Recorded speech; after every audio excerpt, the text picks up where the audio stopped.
Hello, welcome back to my YouTube channel. तो ये parcel आया है तमिलनाडु से। तो देखते हैं इसके अंदर क्या आया है। तो हम फटाफट बॉक्स ओपन करते हैं और चेक करते हैं।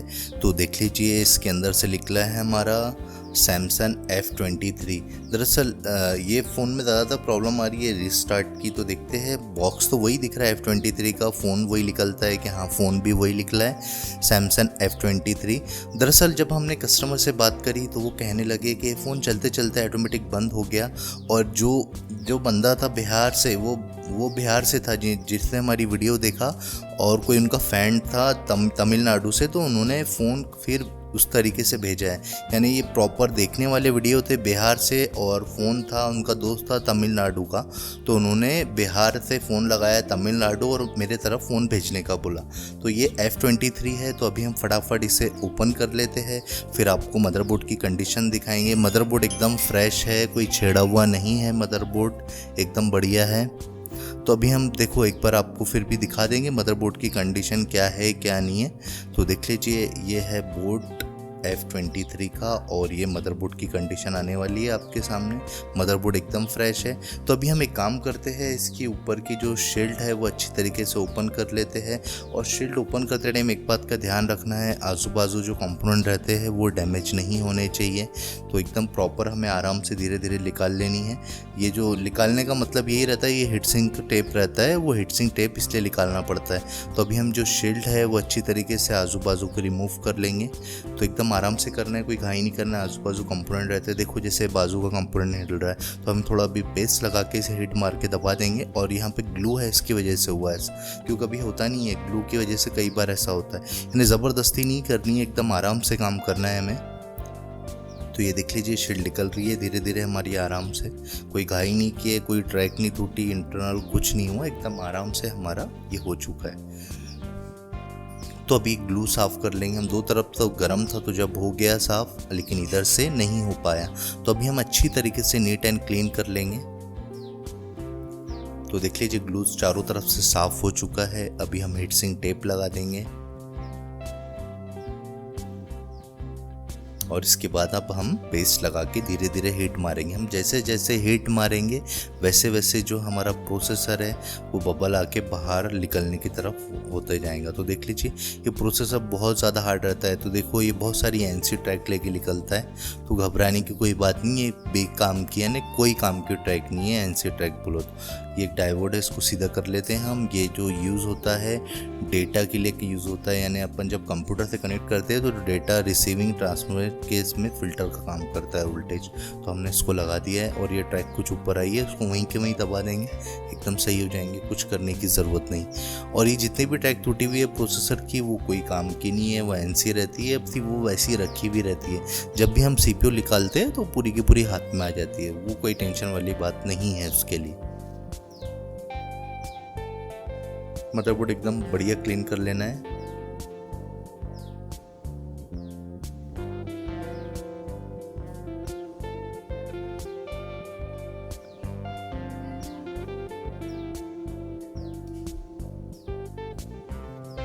तो देख लीजिए, मदरबोर्ड एकदम प्रॉपर क्लीन हो चुका है। अब बारी आ जाएंगी, जितना आजू बाजू का ग्लू है कंपोनेंट में, जितना भी वाइट ग्लू लगा है। ये वाइट ग्लू लगे रहने से प्रॉब्लम क्या रहती है, कई बार कंपोनेंट ऊपर उड़ जाता है, कनेक्ट ही नहीं रहता है। तो हमें ये जो है अच्छी तरीके से क्लीन करना इसलिए ज़रूरी रहता है कि तकलीफ़ ना हो कुछ। तो देख लीजिए, ये पूरा ग्लू है वो साफ़ हो चुका है हमारा। तो अभी हम जो है ये देख लेते हैं, प्रॉपर है सब जगह, कोई तकलीफ़ की बात नहीं है। अभी जो प्रोसेसर है वो अच्छी तरीके से नीट एंड क्लीन कर देंगे। इसका जितना भी ग्लू है वो साफ़ कर लेंगे। थोड़ी गन की हम हिट बढ़ा देते हैं, हिट कम थी तो साफ़ नहीं हो रहा था। तो देख लीजिए, एकदम आसानी से साफ़ हो जाता है ग्लू। ठीक है, ज़्यादातर ग्लू हमारा क्लीन हो चुका है। तो अभी हम डीशॉल्डिंग वायर के थ्रू भी कर सकते हैं। थोड़ा बहुत जो ग्लू लगा रहता है, जब वायर चलाते हैं घिसते हैं तो क्या होता है, जो वायर के थ्रू जो है जितना भी ग्लू है निकल जाता है, तार के ब्रश से जो बचा कुचा रहता है वो भी निकल जाता है। तो अभी हम जो क्या काम करेंगे, इसको अच्छी तरीके से रिबॉल्व करेंगे। और बॉल जो है अच्छी तरीके से बनने चाहिए, इक्वल एक जैसे। अगर आपके बॉल बराबर नहीं बनेंगे तो आपके फ़ोन में भी प्रॉब्लम आ सकता है। तो अभी मैं स्टेंसिल ढूंढ लेता हूँ फटाफट। स्टेंसिल ढूंढने को कई बार समय लग जाता है, इतनी सारी स्टेंसिल में से ये प्रोसेसर का नंबर निकालना पड़ता है हमें। और पीपीडी एकदम आहिस्ता भरनी है, दबा के नहीं भरनी है, ताकत नहीं लगानी है, एकदम हल्के हाथ से भरनी है। तो देख लीजिए बॉल जो है हमारे एकदम बन चुके हैं ज़बरदस्त, और जो बॉल प्रॉपर दिख रहे नहीं है आपको आड़े तड़े एंड बैंड, वो भी बराबर हो जाएंगे। क्यों ऐसे दिख रहे हैं? क्योंकि नीचे से वो पकड़ नहीं आई है उनमें, कुछ कुछ बॉलों में तो खुद ब खुद पकड़ाना चालू हो जाती है, जैसे जैसे हम अभी हिट मार मार के बॉल सही करते जाएंगे कटिंग करके। तो देख लीजिए अभी ये जो है लास्ट इसके बाद है, और इसके बाद फिर आपको समझ आएगा कि क्या कंडीशन हुई हमारे बॉल की।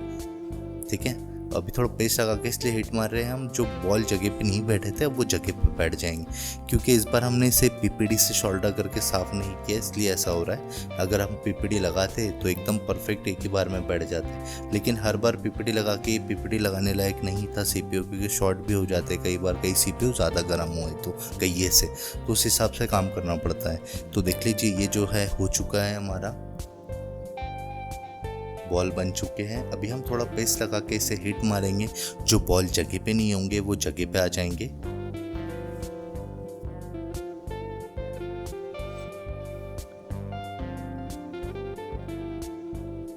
पेस्ट एकदम एक्यूरेट लगाएं।